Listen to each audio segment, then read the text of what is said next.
Hello, River of Life Community Fellowship. It is time once again for another midweek check-in. So we're in our series on Philippians, and this last week we kind of did the second part of the first chapter. We're talking about Paul's spiritual fatherhood of the Philippians, how he loved them like a father would, and he just like a father would, wanted to encourage them and teach them and help raise them up and give them the things they need to be able to really live in this world. And, it was a good message for Father's Day, and I really enjoyed it. But there's one thing that, and like as I was preparing the message, and then even as I was given the message, and even after the message, there's a story about my father, an experience I had with my father when I was young that just stood out to me. It stood out to me so well. So when I was growing up, my brothers and I played Little League baseball. And, of my four brothers, I am the least athletic. I have no athletic ability at all. And so when it came to baseball, I was not very good. I was not a good baseball player. The league that I grew up in playing Little League baseball, we had for 9 to 12-year-olds, there was a league called the Minors. But then when you turned 10, you could try out, and the better players would go then play in the majors, which for 10 to 12-year-olds. And so I was playing baseball, and I played at 9 years old. I played in the minors, and then I turned 10, and I was like, okay, I'm going to go try out for the majors. And, not athletic. The tryout didn't go the greatest. But it was what it was. And then a few weeks later, sitting in my living room watching TV, my dad is there, and the phone rings. And he picks up the phone and he's like, oh, hey, coach. And it was the coach of my brother's baseball team, my brother who's 2 years older than me. And my dad's like, oh, you want Rich to be on your team? I was like, all right, I made the majors. That's awesome. And my dad's like, well, thank you for the offer, but I think we want to keep him, in the lower level for one more year to help develop his skill a little bit. And so I didn't get to play in the majors. And that was a bummer for me. I was kind of frustrated, and how could my dad do that? And, and then, the next year I tried out and it didn't go well, and I didn't make the majors. And the next year I tried out as a 12-year-old and I didn't make the majors. So I never got to play in the majors. I always had to be in the minors. I was a 12-year-old in the minors, which there weren't too many of those, but there were me and a few others.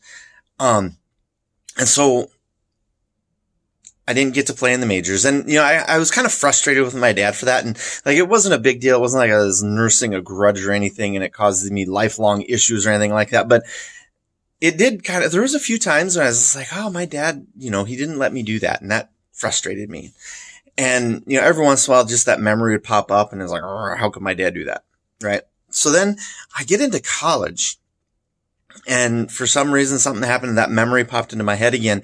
And it just, I remembered something then. It clicked with me that at that time, my dad knew some things about electronic repair. And one of the things he knew was codes that telephone repairmen could use to test certain features of the phone, or to test how the phone system was working and things like that. And so he knew the code to dial to make the phone ring. You dial the code, hang up the phone, and then 10 seconds later it would ring. Right. And so I just it dawned on me that we're doing that. My dad was messing with the phone before it rang. And then I realized that what really happened was I wasn't very good at baseball, and I tried out for the majors and I didn't make it. And my dad, wanting to save my confidence and to maybe even build my confidence a little bit, kind of set this thing up where he made the phone ring, and then he pretended he was talking to the coach and saying, nah, let's keep him in the lower league for another year, so that my confidence wouldn't be shattered at how bad of a baseball player I was. And it just stuck out to me that, for years I was like, oh, my dad prevented me from doing this thing that I wanted to do. But then when I was in college, I realized that what he was trying to do was protect me. He was trying to protect my confidence. He was trying to protect my emotions. He was doing something to protect me. But I, for years, had viewed this as something that he did that was against me. And it's interesting, to be an adult now and to thinking about be a father myself. And, just to think about that what my dad was doing was he was being a father. He was working to protect me. And, when I think about that with God, it's amazing to me how many times in my life that I wanted something or I was working towards something and God didn't allow it, that God stopped it, or God changed my direction and changed my plan. And just how much of a father God was being to me in those moments when he protected me from something, or he kept me from understanding something at the time because I wasn't ready to understand the truth of the situation. I wasn't ready to get the full picture. And so God didn't let me experience something, and he was doing it to protect me. And that's just kind of, as we think about even just things that we talked about this weekend, where, Paul said to the Philippians, that God, you have been chosen to follow God and to suffer for his sake. And just that reminder that, this is a hard world and there are hard things, and we all experience hard things. We all experience tough, challenging, painful even things. But even in the midst of those things, God is still protecting us. He's still working things for good. And there's still a lot of things that we don't even know he's protecting us from, that he's protecting us from. And so my encouragement to you is, I don't know what you have going on in your life. I don't know how hard things are with you. I don't know what hurts you're carrying with you, but I encourage you to look at those things. And even when they're frustrating and you have that question, how could God allow this?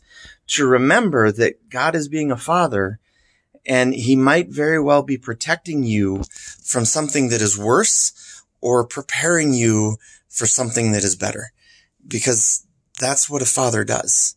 And so my encouragement to you is to, even in the hardest things, even when you don't understand what God is doing, trust in him, hold tight to him, and let him love you as a father.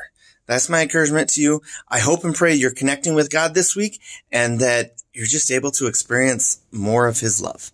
Thanks, and God bless.